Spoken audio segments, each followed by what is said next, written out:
నమస్తే, welcome to TV 786. మైనార్టీల సంక్షేమమే మా లక్ష్యం. ఇక వివరాల్లోకి వెళ్తే, గుంటూరు తూర్పు నియోజకవర్గం పరిధిలోని పొన్నూరు రోడ్లో ఉన్న శ్రీ స్క్వేర్ కన్వెన్షన్ నిర్వహించిన మినీ మహానాడు కార్యక్రమంలో పాల్గొనడం ఎంతో ఆనందంగా అనిపించింది.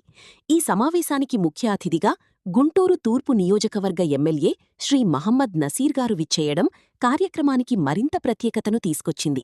అలాగే గుంటూరు పార్లమెంట్ సభ్యులు మరియు కేంద్ర సహాయ మంత్రి శ్రీ పెమ్మసాని చంద్రశేఖర్ గారు హాజరై సభను విజయవంతం చేశారు. ఈ సందర్భంగా తెలుగుదేశం పార్టీ నాయకులు, రాష్ట్ర చైర్మన్లు, మాజీ కార్పొరేటర్లు, సీనియర్ నాయకులు భారీ సంఖ్యలో పాల్గొని కార్యక్రమాన్ని ఘన విజయవంతం చేశారు.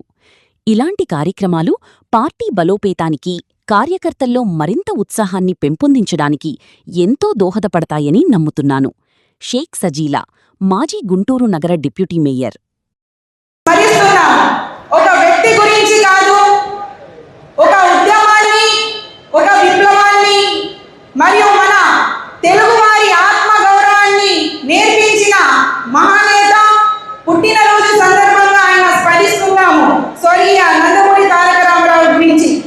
ఎందుకంటే ఒక సామాన్య రైతు బిడ్డగా స్థాయి నుంచి ప్రజలకి మంచి చేయాలి అనే ఒక సంకల్పంతో ఇటు సినీ ఫిలిం ఇండస్ట్రీలో రాముడిగా, కృష్ణుడుగా అనేకమైన పాత్రలు పోషిస్తూ ధర్మం, న్యాయం, త్యాగం, పట్టుదల అనే క్రమశిక్షణ విలువలు ప్రజలకి నేర్పిస్తూ ఆనాడే సినీ రంగంలో ఉన్నప్పుడు ప్రజలకి మంచి చేయాలి అని వీధుల్లో తిరిగి ఇటు విరాళాలను సేకరించి అప్పట్లోనే రాష్ట్రానికి, కేంద్రానికి నివాళులు అర్పించిన గొప్ప మనసు.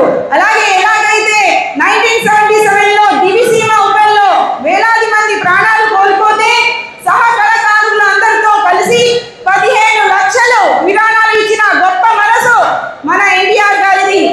అలాగే నేటి దివిసీమలో ప్రజల కష్టాలను కళ్ళాలు చూసి ఆయన కూడా రాజకీయాల్లో రావాలి అని ఆనాడే సంకల్పించి, అదే సమయంలో ఢిల్లీలో పెద్దలు మన తెలుగు వారికి అవమానాలు జరుపుతుంటే అదే సమయంలో రాజకీయంలో నేను రావాలని ఎన్టీఆర్ గారు మన తెలుగు ప్రజల ఆత్మగౌరవం కోసం రాజకీయాల్లో వచ్చారు.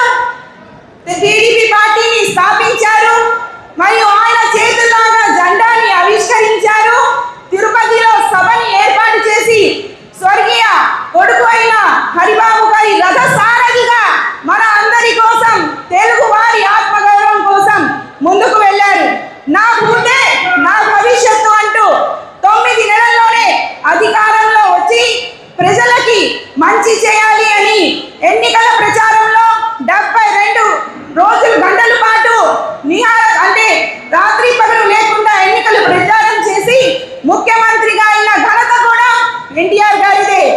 అదే పట్టుదలతో ఆయన అధికారంలో వచ్చిన తర్వాత ఒక సామాన్యులు ప్రజల మధ్య ఉండాలి అని నిజంగా వెనకబడిన వర్గాల కోసం, అంటే రాజకీయ నాయకులుగా ఎదగాలని, ఎమ్మెల్యేలుగా, మంత్రులుగా ఆనాడే వెనకబడిన వర్గాలకి న్యాయం చేస్తూ ముందుకు వెళ్ళిన ఘనత మన ఎన్టీఆర్ గారిదే.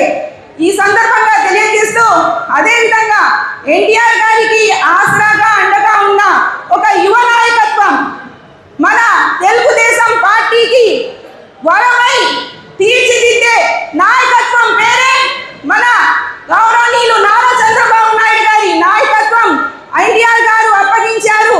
అప్పటి నుంచి ఇప్పటి వరకు ఎన్టీఆర్ గారు అప్పగించిన తెలుగుదేశం పార్టీని తనదైన శైలిలో ఆయన పట్టుదల, యుక్తి మొత్తం చూసిన ఎన్టీఆర్ గారు ఎలాగైతే అప్పగించారో అదే విజన్తో, అదే అడ్మినిస్ట్రేషన్తో మన చంద్రబాబు నాయుడు గారు ముఖ్యమంత్రి అయ్యారు.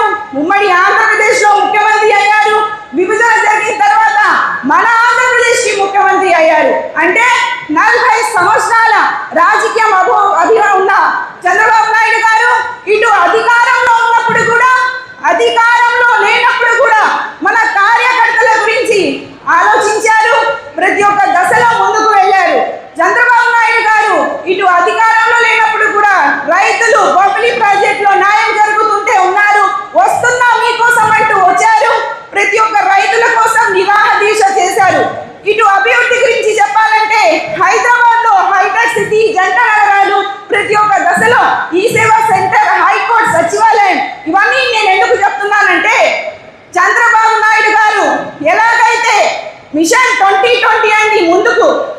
క్రితం చెప్పారో అదేవిధంగా మిషన్ 2047 అంటూ మీ అందరూ అఖండ మెజార్టీతో ముఖ్యమంత్రి గారిని గెలిపించినారు కాబట్టి ముఖ్యంగా 10 సూత్రాల్లో పేదరిక నిర్మూలన అనే లేకుండా ప్రతి ఒక్క దశలో ఇటు సంక్షేమం మరియు అభివృద్ధి జరగాలి అనే ఒక మంచి ఉద్దేశంతో సూపర్ 6 పథకాలు ప్రవేశపెట్టి ప్రతి ఒక్క దశలో ముందుకు తీసుకెళ్లడం మనమందరం చూశాను.